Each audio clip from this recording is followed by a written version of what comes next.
Okay, so mga paps, magandang umaga sa inyo.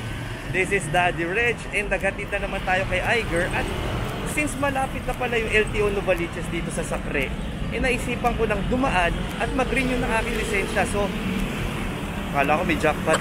Welcome to LTO Novaliches. Time check mga paps, it's 8:45 AM and today magre-renew tayo ng aking driver's license. Usually, renewal should be done 2 months before the expiration of your license. Pero kung ikaw ay magta-travel abroad or OFW ka, they can do the advance renewal basta dala mo lang ang iyong plane ticket. Also, advance renewal can only be done sa mga main office ng LTO. Yung mga ordinary at usual renewal can be done sa mga satellite offices, sa mga malls, meron yun mga paps. So for the requirements, kailangan mo ng original driver's license, yung filled up form, medical, and kailangan yung pumunta sa website ng LTO and mag-take ng exam. And once you pass that online exam, kailangan nyo i-print yun dahil kailangan yun sa requirements. Ang tindi, di ba? Magre-renew ka na lang, kailangan pa mag-take ng exam. Medical fee nga pala is 500. So after mo magpa-medical, diretso na tayo sa licensing office. Ito lang ang kailangan na steps na kailangan mo sundin. Screenshot mo na lang para mabilis mga paps. So after nila ma-evaluate ang iyong mga documents, kailangan mo magbayad ng 585 pesos para sa renewal fee. And after payment, wala, pipicturean ka na, meron ka ng bagong lisensyang papel. So good for 10 years yan mga paps, yung papel na license. So anyway mga paps, paalala lang daw po, basahin na lang ito, screenshot nyo mga paps. So this is our video for today, sana nakatulong. See you on our next. Oh yes, Daddy!